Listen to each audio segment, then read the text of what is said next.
카오스 이론으로 본 인간 운명 혼돈 속 예측 가능성. 본 내용의 원문은 김만태 교수님의 학술연구 단행본 정선명리학 강론 지식의 통섭 2022년에 수록되어 있습니다. 우리네 삶은 질량과 중력 등 몇 가지 요인만으로도 그 움직임을 미리 알 수 있는 쇠구슬이나 야구공이 결코 아니다. 유기적으로 움직이는 인간사는 수많은 요인이 얽히고 설켜서 만들어지는 비선형계, 난리니어 시스템이자 복잡계 컴플렉스 시스템이다. 근본적으로 인간 삶의 조건은 불완전하며 모자라고 부족하다.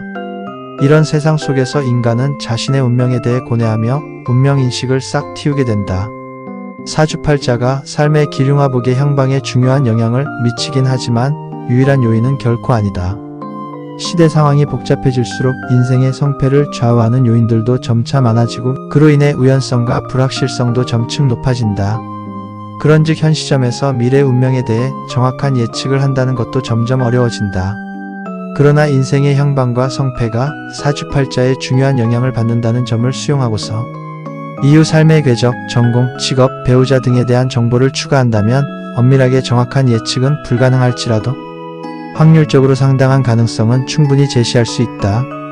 어느 장소 공간에서 어떤 사주 시간을 갖고 태어나느냐, 같은 사주라도 어떤 부모 인간에게서 태어나느냐, 같은 사주, 같은 부모일지라도 어떤 전공을 하고 어느 대학을 진학하느냐, 어떤 배우자와 동료를 만나느냐 등등 거의 동등한 조건으로 인생을 출발한 두 사람이 미묘한 초기 조건의 차이 때문에 그 후의 인생 행로가 각자의 의지와 상관없이 크게 달라지는 경우를 우리는 많이 보아왔다. 그런 비선형적이며 무작위적인 모습 가운데도 일정한 질서가 존재하고 있다. 그래서 나비효과의 창시자인 로렌츠는 카오스적이라 생각되는 현상에는 다양한 변화와 흥망성쇠와 같은 현상도 포함된다고 말하였다. 김만태 교수는 이를 사주명리의 운명함수 페이트 펑크션이라고 하였다. 카오스, 케이아스, 혼돈 속의 질서. 카오스, 케이아스는 본래 코스모스, 카즈모스의 상대말로서 천지창조 이전의 완전한 무질서, 혼돈을 의미하는 고대 그리스어에서 비롯되었다. 카오스의 어원은 그리스어 KHAOS이며 이 말은 크게 벌린 입이라는 뜻이었다. 마치 무엇이나 삼켜버린다는 블랙홀과 같은 이미지를 자아내는 낱말이다. 카오스가 처음 학술용어로 사용된 것은 1975년 미국 메릴랜드 대학의 수학자 제임스 요크와 그의 제자 이천함이 주기삼은 카오스를 내포한다. 피리어드 3 implies chaos라는 논문을 발표하면서부터이다. 이후 현대과학의 카오스는 겉으로는 무질서하게 보이지만 안으로는 놀라운 규칙성을 갖고 있는 현상을 말하게 되었다. 고대 종교적 언어에서 사용되는 혼돈, 케이아스는 우주적 질서, 카즈모스를 위협하는 것을 의미한다. 그래서 혼돈에서 질서가 생겨났으며 그것은 다시 혼돈에 빠질 위험에 직면해 있다고 본다.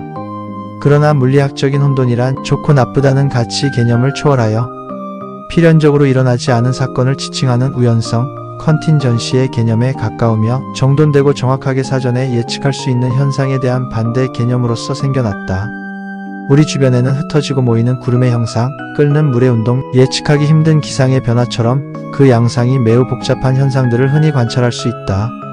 이러한 양상들은 너무 복잡하고 불규칙적이어서 어떤 결과가 나올지 예측하는 것이 불가능해 보인다는 특성을 갖고 있다. 17세기 이후 확립된 뉴턴 역학에 의하여 비로소 사람들은 자연에서 일어나는 모든 현상들이 신의 의지에 의해 일어나는 것이 아니라 정확하며 질서정연한 자연 법칙에 의해 필연적으로 일어난다는 사실을 깨닫게 되었다. 이후 과학자들은 뉴턴 역학으로 자연의 모든 문제를 이해할 수 있을 것으로 믿게 되었다. 그들은 자연에서 일어나는 모든 현상들은 정확히 역학 법칙에 따라 운행되고 있으므로 어떤 순간의 상태를 정확히 알면 다음 순간에 어떤 일이 일어날 것인지를 정확하게 예측할 수 있을 것으로 생각하였다. 이런 생각을 결정론적 인과율이라고 한다. 결정론적 인과율이 지배하는 세계에서 필요한 것은 자연을 지배하는 법칙과 그 법칙에 따라 분석하는 도구인 수학, 그리고 시작점의 초기 조건뿐이었다. 자연은 이 세 가지가 결정되면 자연 법칙에 의해 예정된 대로 질서 정연하며 정확하게 운행되어 갈 수밖에 없는 것이었다. 결국 자연의 모든 현상에는 조금의 예외도 없는 완전한 질서가 내재하고 있는 것처럼 여겨졌다. 때로 혼란스럽고 무질서해 보이는 현상이 있긴 하지만 그것은 자연이 무질서해서 그런 것이 아니고 자연을 분석하는 인간의 능력이 모자라기 때문에 그렇게 보일 뿐이라고 생각했다. 심지어 이러한 결정론에 의하여 같은 초기 조건에서 출발한 우주는 단 하나의 결과 밖에 가져올 수 없으므로 우주가 처음부터 새로 시작된다고 해도 초기 조건이 같다면 모든 일들이 그대로 재현될 것이라고 했다. 근대 과학자들은 자연과 질서에 대한 이런 설명에 만족해왔다. 그러나 이런 생각에 변화가 생기기 시작하였다. 이런 변화의 조짐은 일찍부터 여러 분야에서 감지되었지만 자연 과학의 흐름에는 큰 영향을 주지 못하고 있었다. 그러나 컴퓨터의 이용이 본격화되면서 그때까지 과학자들이 다룰 수 없었던 방정식을 다룰 수 있게 되자 자연은 우리가 생각하고 있던 것과는 또 다른 여러 가지 현상을 지니고 있다는 사실을 깨닫게 되었다. 이 일의 계기를 제공한 사람은 미국의 기상학자 에드워드 로렌츠였다. 로렌츠는 1961년 다양한 기상 현상을 설명할 수 있는 기상 모델을 찾으려고 노력하였다. 그는 기상 현상을 흉내내는 간단한 모형으로 3개의 변수와 3개의 방정식으로 이루어진 열린 미분 방정식을 만들었다. 그리고 초보적인 컴퓨터를 이용하여 이 방정식을 풀려고 시도하였다. 이 방정식의 해는 개수의 값에 따라 크게 달라지는데 어떤 개수의 값에서는 해가 매우 불규칙한 결과를 나타낸다는 것이 확인되었다. 이런 결과로부터 로렌츠는 매우 흥미로운 사실을 몇 가지 발견하였다. 우선 우리가 혼돈이라고 부르는 복잡한 현상이 매우 간단한 식으로부터 나올 수 있다는 것이었다. 그때까지 과학자들은 혼돈 현상은 매우 복잡한 식으로만 나타내질 것이라고 지레 짐작하고 이런 현상을 다루기를 꺼려왔던 것이다. 그런데 간단한 방정식으로부터 혼돈 현상이 나타난 것이었다. 그것은 과학자들의 예상을 뛰어넘는 것이었고 혼돈과 질서를 새롭게 인식할 수 있도록 해주는 사건이었다. 그것은 또한 우리 주위에 있는 복잡한 현상들을 간단한 방법으로 다룰 수 있는 새로운 가능성을 보여주는 계기가 되었다. 로렌츠가 또 하나 알게 된 것은 이 방정식들의 해가 초기 조건에 매우 민감하게 의존한다는 것이었다. 다시 말해 조금만 다른 조건에서 시작해도 오랜 시간이 흐른 후에 전혀 다른 결과를 가져온다는 것이었다. 초기 조건이 조금 다를 경우 처음 얼마 동안에는 비슷한 운동을 하지만 시간이 흐를수록 점차 그 차이가 증폭되어 긴 시간이 흐른 후에는 전혀 다른 운동을 하게 된다는 것이다.